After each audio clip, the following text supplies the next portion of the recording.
Charlie from UTV Outlaws, putting a rear mount radiator Pro XP, and as I was doing this, I remembered that I really couldn't find anything on the internet about putting radiators, rear mount radiators in a Pro XP. So as I'm kind of fighting my way through this and going through the directions, I decided it would be a pretty good idea to maybe record some of it and take you guys along. So if some of the stuff that I'm finding I'm doing might help, and if it doesn't, then it doesn't. So this is a PWR radiator. I believe it was previously CNR. So, PWR down there. They're made here in Indiana. These are built to order, and this one mounts here in the back. So the first thing you're going to do is figure out how you're going to mount it in here. This one, obviously, you're going to lose your bed.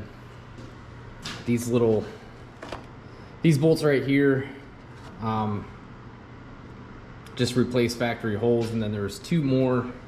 Try to get up here. Right here, you just drill in there, and then so that's step one, mounting it. And then this is meant to fit a factory cage. PWR, I don't know who's gonna buy one of these that has a factory cage. But anyway, I don't. So the next thing you gotta do is figure out how you're gonna get these brackets to mount up to your machine. So I can't work with aluminum. I don't have a bending capabilities. So what I ended up doing was taking some, I can weld steel and I can cut tubing. So I just cut two other tubes and got them in here to where they can mount up. It sits where it's supposed to sit. I've rocked this back and forth. I've spent days figuring out where I was gonna mount this, and anyway, just ended up mounting this in here. So the hose clamping to it that comes from PWR that way. And when it comes to hose clamps, I don't know if I can find you a normal hose clamp. We'll just go up to here. It's tough to see because they're black. So these are Mushimoto hose clamps. They're pretty well rated. I obviously had to double them up to get around. But if you look at that one, and then you look at this Breeze hose clamp, also made in Indiana, this is obviously a lot more stout. Now the way this is in here, it's not going anywhere, but just keep that in mind. This is a Breeze high torque hose clamp. They're pretty pricey, but they are, holding them in your hand, it's a much more stout hose clamp. So keep that in mind if you go this route. But so step one, figure out where you're gonna put your rear mount radiator and how you're gonna bracket it in there. So not going in any particular order, but you're obviously gonna have to take your factory radiator out. The front plastics are pretty easy to do. You got two Torx bolts right here, and then you're gonna have this this bracket over here with your regulators under here. Be really careful with this. I've got mine zip tied up so it can't fall. I don't want to mess with these wires too much. And then after that, you need to drain the coolant.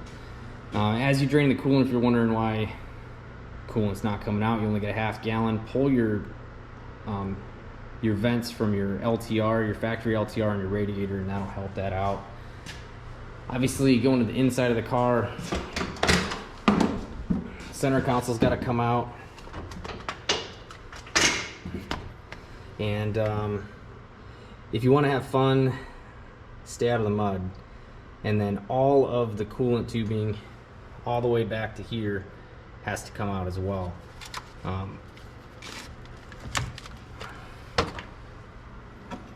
Right in here, you've got your electric pump for your LTR system. Turbo razors use electric pump, and there's a low temperature radiator, and then obviously your high temperature radiator. So this is the pump for that.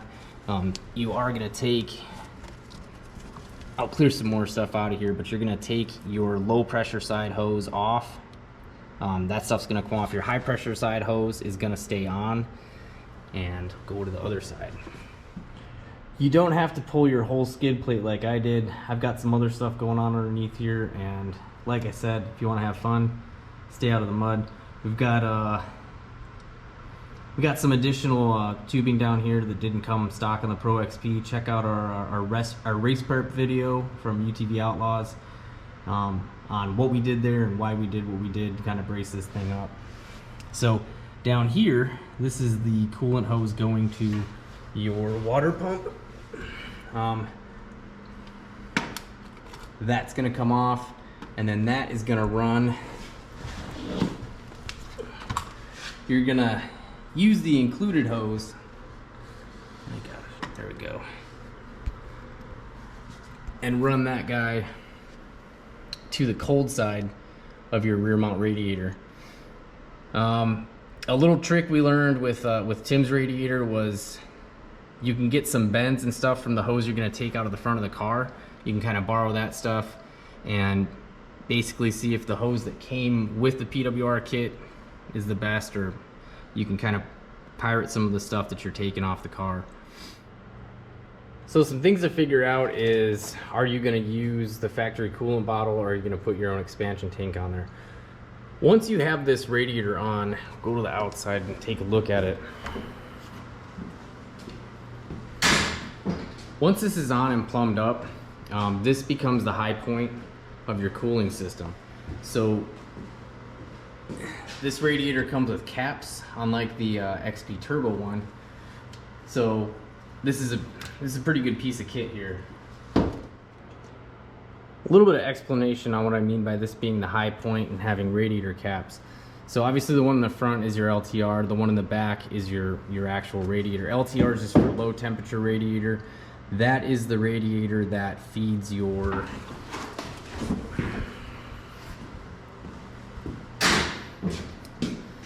intercooler brick, the inlet and outlet. I'll double check that as we double check the plumbing. So, you know, as your charge temps, your turbocharger heats up your air. It goes through a liquid to air intercooler, kind of like a 6-7 Power Stroke. Can-Am guys don't have this. They got like air to air, kind of like a Cummins. But that's what an LTR is, just the radiator that's in the front, and it is the low temperature radiator. Your high temperature radiator or your regular radiator is the one in the back. So what I meant by them being the high point of the cooling system on top of the engine like this, and this is going to be any rear mount radiator, is they're capped. So now you can bleed the system by removing those caps, and you no longer need your factory coolant bottle has a cap. You don't need that. With the factory system, you need this pressure cap, and this is critical to keeping the pressure in your cooling system. That's no longer necessary. So you don't have to run this factory bottle anymore if you're running a rear mount radiator. But you do need is an overflow tank or a catch can, something where these can overflow into when they get hot, and then after you're done racing, you're done riding, whatever, they cool down. As the valve, you know, the pressure decreases, it's going to draw what it had spilled over out of that tank. So you can get any $20 Amazon tank, whatever, and mount it somewhere. I'm just kind of getting tired of mounting stuff to the side of the vehicle, and this factory one is going to work. In order to get the factory coolant bottle to work with this like I want it to, I'm just gonna, at the end of it, everything on this coolant bottle, all these little barbs are gonna be capped off and sealed, except for the two on the very bottom, and I'm gonna run 2 hoses out of these little nipples here down to the bottom, and I'll have the cap back on here, but it's gonna serve its purpose. As pressure builds in both the LTR and the regular radiator, it's going to expand into the tank, and then after I shut the machine down, it cools down, and then those valves back in here start to draw back. They're going to be able to draw back and not draw back air.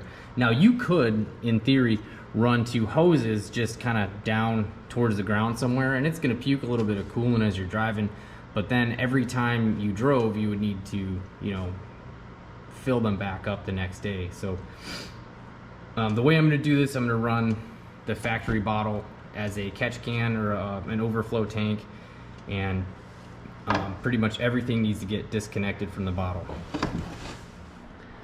If you're taking this project on your own and you've gotten past mounting it, coming up with your own mounting brackets, you can probably figure out what most of the things are on this radiator. But just to go over it, this is going to be engine hot coming from the engine. This is going to be LTR hot coming from the intercooler brick. And then down low, down here, we're going to have engine cold, cool going to the engine, to the water pump, and then low temperature radiator, cool, going to that intercooler brick.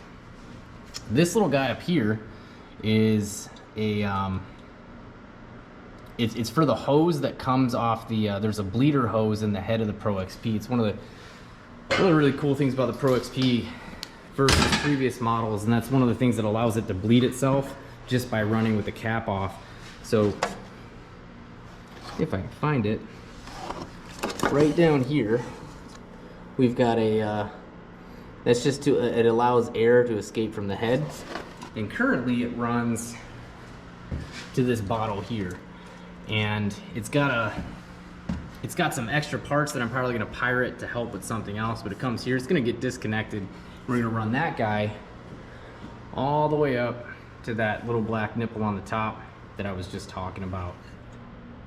So another thing that makes the Pro XP cool over previous models is the liquid cooled turbocharger.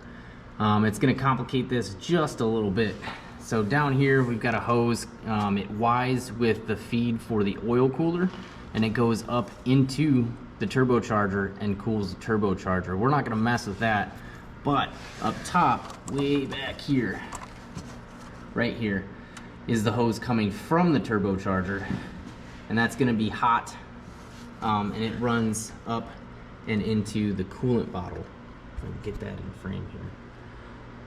So we need to take that, and that's going to tee off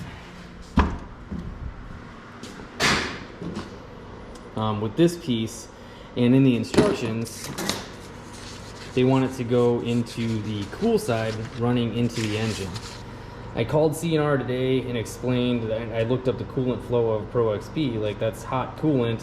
Is there any reason that I can't run it into the hot side going into the radiator, pressure reasons or whatever, and they assured me that that's fine. So what this is going to do, that hose running from the top of the turbo is going to go into this T-fitting here, and this is going to go into the hot side going back into the radiator. Now if you look at them, I have a good view here, but they're gonna really be next to each other. The two hoses are gonna run almost next to each other. It's gonna make no difference in my routing. However, I need to make a 180 or a 90, and my plan is to take this hose here, which is part of that bleed hose off the head, and use that, the 180s in that, to get around there and run it back to get where it has to go. So that's the hot side of the turbo, and that's going to go into that T-fitting there. All right, and then one more thing. I'm trying to get to everything I got, trying to cover everything I got to prior to tackling this project. We went over mounting, some of the little routing that may be a little bit confusing. And one last thing, and we learned this doing Tim's. This one fortunately comes with this massive brushless fan, and it uses the same connector as the factory. However, it's this long.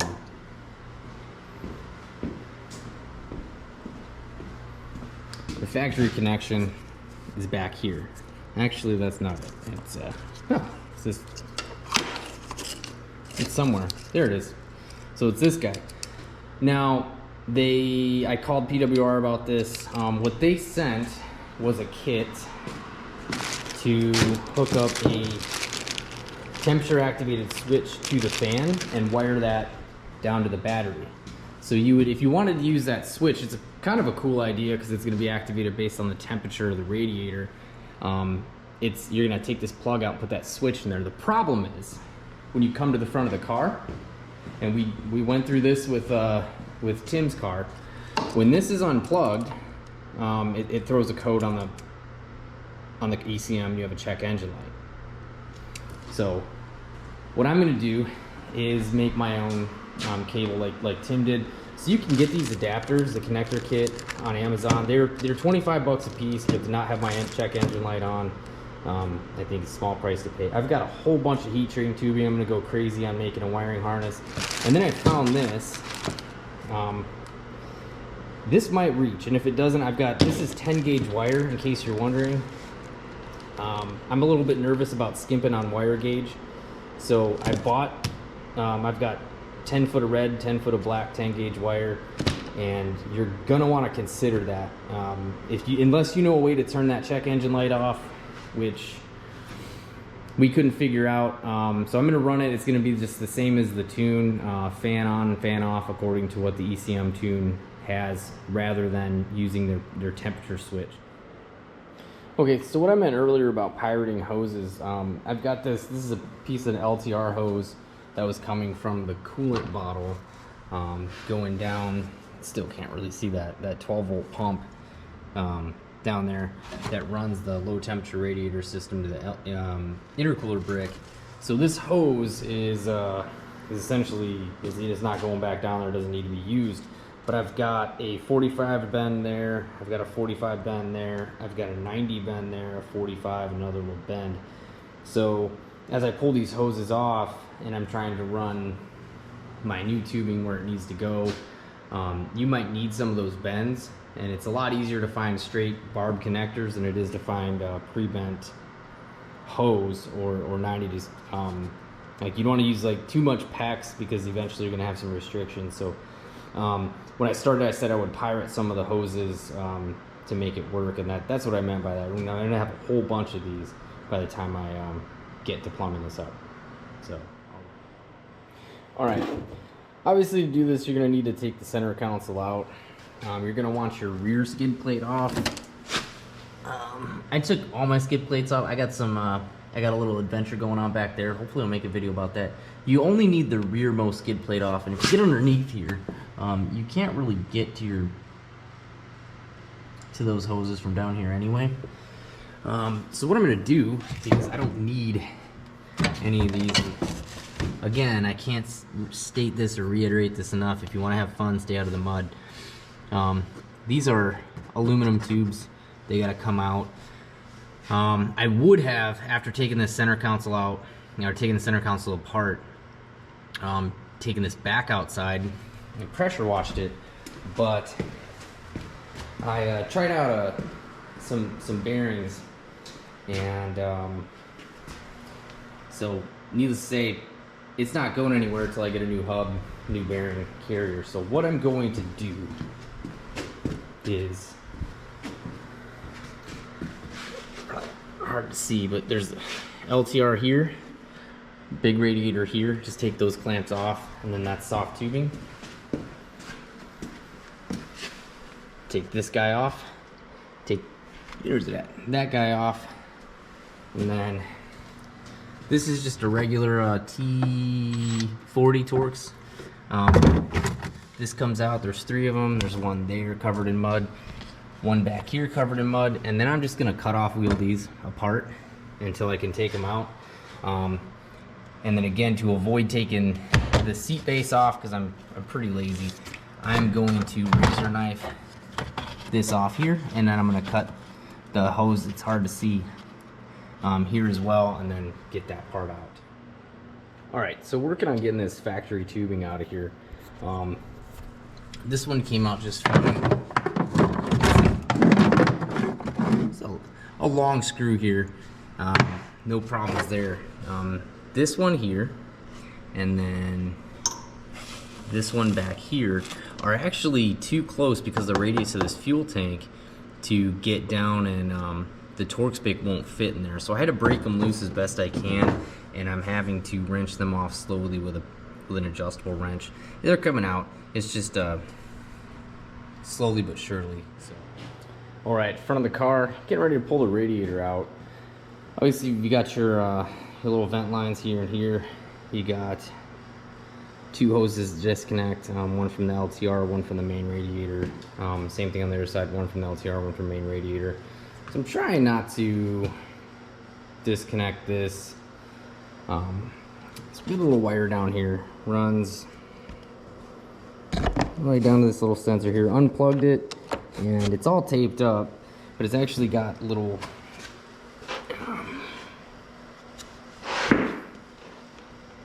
where are they at? Right here. It's got these little tabs. I'm just chopping them off with a razor knife. There's one here and there's one here.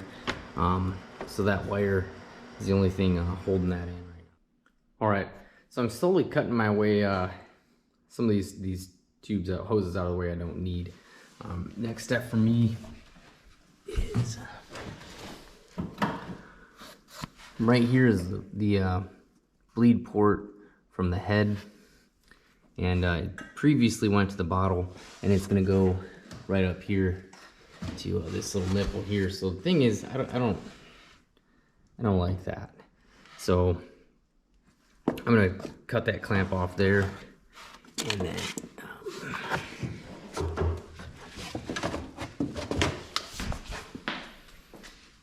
down here I've got the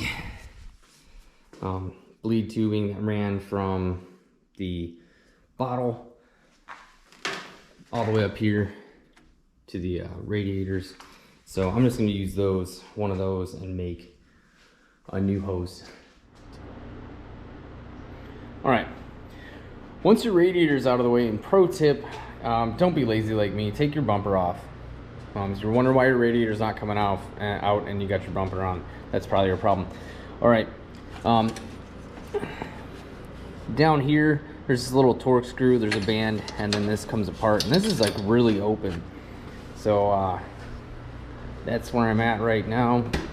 I gotta go down here and free up these little tubes here from the LTR. I didn't realize that we're running back. Alright, so getting a little short on fittings here, and these are all the hoses and aluminum tubing that's going to come out of the car. I got some extra hose there. I'm just kidding. I'm not. That's totally different. So you may have to borrow from some of these 90s and some of this tubing here. So I actually need another connector, and I took a piece of this guy right here. So this is the bead rolled edge on the factory side. I cut it off, and I'm making a bead rolled edge with a set of cheap Harbor Freight hose crimpers, or wire crimpers, and just kind of going around. Take your time, and I just started, so I'm making a beaded edge there to keep the hose from slipping off. All right, so pretty much buttoned up. The only thing I have left to do is get the a line run up here. That's cold side radiator engine, or a high temperature radiator. That's the last thing to go, and then I'm gonna finish up there. So getting here to this water pump.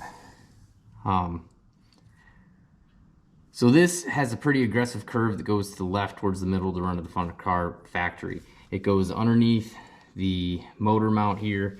So I got this piece of hose here is left over from the hose that I tore out to get the radiators from the front, the factory radiators. It's the one that has the most aggressive 90-degree bend, and that's about as good as it's gonna be. And I'm gonna put just a little adapter in here and run it there, and I should be on my way. So this was pretty tough to get on. I had to get underneath the car and kind of mess around with it a little bit because it's tighter on this motor mount. But other than using a 90-degree connector, which almost isn't enough, I didn't really see any other way to get this around. So this hose, I mean, I brought it inside and scrubbed it down, but this is the takeoff or discard hose from the factory, the 1-inch that had the most aggressive 90 bend. It's almost done plumbing. Real quick, these little funky looking, this is 1-inch to tiny, and this is 3/4 to tiny. These are to plumb to the bottom of that OEM coolant reservoir if you're using that, and then remember that's turning into an overflow tank, so it's not super critical. I mean, I guess you want an overflow tank, but all I did is just cut an extra piece of takeoff, and then I'm gonna slide those onto the bottom of the overflow tank. All right, update. Got everything hooked in. Looking over the back here, this line coming across right there is goes to that T, and that's coming out from the turbo, and that goes into the hot side of the radiator. And then these two lines here, I just reused. They were the bleed lines coming from running from the front of the car back here. I just cleaned them up, and then they run to the bottom of the coolant bottle there, and then they have these heat shrinkable little caps. And I put zip ties on them because when they were still a little bit warm, they were moving around, but now that there's glue in there, they're pretty much glued shut. And there's one more down there, so that's where I'm at. I got a pretty lucky find here. This is the harness that they include to plug into the fan to use their sensor kit. I'm pretty sure it's gonna run the length of the front of the car, so I may have less work to do making the wiring harness. If not, like I said, I've got 10 foot of black and 10 foot of red and plenty of other wire, 10 gauge wire. This is 10 gauge wire for this, and I Amazoned a couple of those SPAL fan caps. So last thing to do is to make the wiring harness to hook the fan up, and then I could bleed the system. All right, so finishing up the wiring, I'm just extending the factory connector that was supposed to go to the radiator via wiring harness all the way back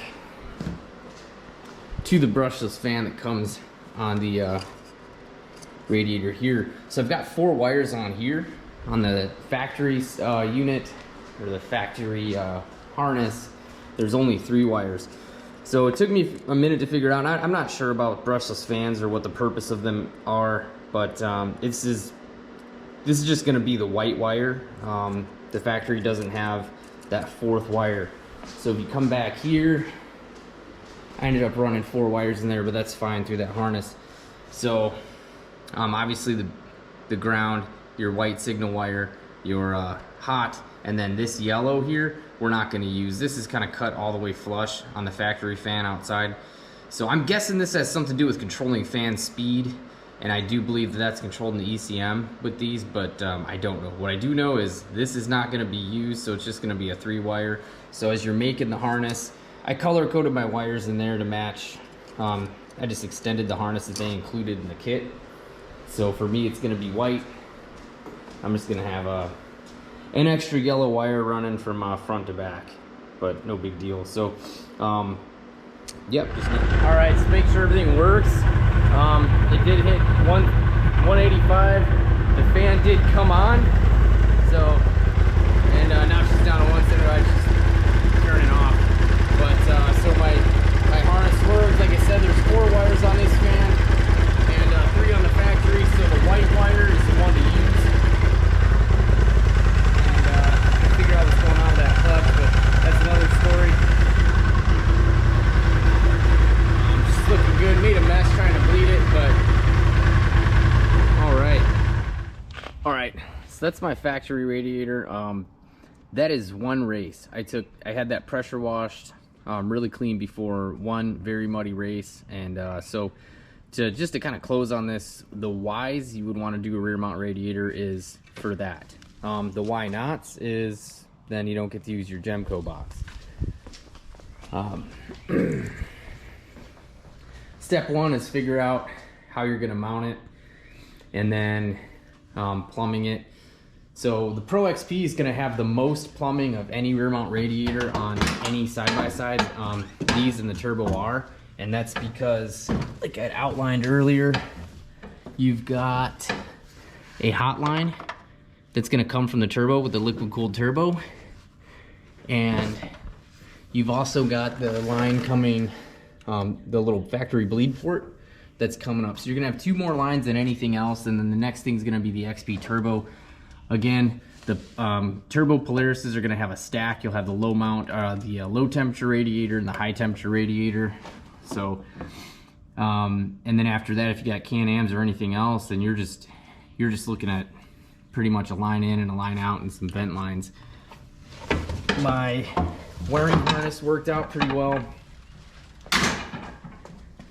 And I just ended up putting a 1-inch heat shrink in this to protect it. It runs down through that tunnel there, and then goes back to this guy. And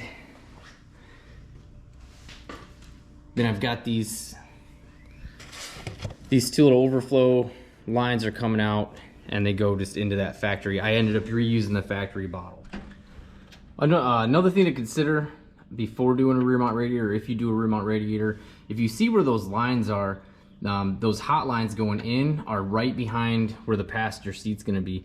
So I don't typically have a passenger, and this is for racing. I'm going to be in racing gear. Not to say that I want to get a hot coolant bath, but if one of those lines were to pop off on your passenger, that's going to be really, really bad. If you look at Tim's car, Poodle, he actually had a little protector built in there. He's got a shield over it, so that way if his lines were to pop off, it's not gonna hose down Bree with really hot coolant.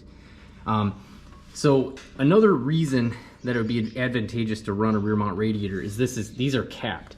So your radiator caps are going to keep the pressure in the system, and that's critical to the system working. But because these two both come with caps on there, it makes the coolant bottle's job a lot less critical. You could just run these if you wanted to down along the frame so they could puke on the ground. All this really has to do is catch coolant. Now I left the fan unplugged trying to bleed it, and I let it get up to about 215 degrees. And here's my Sharpie line. So it actually did push some air in there, and then after it cooled down, it did pull a little bit back. But all this thing is doing is it's just an overflow, and then after the machine cools down, these are plumbed into the bottom, so it allows it to, as the pressure drops inside the radiator, after it's done running, it's cooling down, and it's going to draw coolant back into the system rather than air. So this is not a really important piece right here, but if you were to have like PWR's XP Turbo model, what Tim has, it did not come with caps. So the pressure tank had a much more important job. Tim actually had those caps welded on. He put a lot of work into that radiator. So it's a thing to consider if you don't have caps and your expansion tank has the pressure cap on it and its job is to also maintain the pressure in the system, then you're going to want to get a nicer pressure tank. If you're running it like this style where you have two pressure caps right there on the radiator and all your tank's job to do is just catch fluid, it can be a cheap tank. If that cracks, springs a leak, whatever during a race, it's not going to affect the cooling capacity of the car whatsoever. Worst case scenario, when it cools down, it might draw a little bit of air in the system, and in the the radiator might be a little bit low, but otherwise it really wouldn't matter. So I hope this helped, and hopefully I can get this edited to something that makes sense. Great job, Harley, on the tips and installation of PWR's rear mount radiator kit for the Pro XP.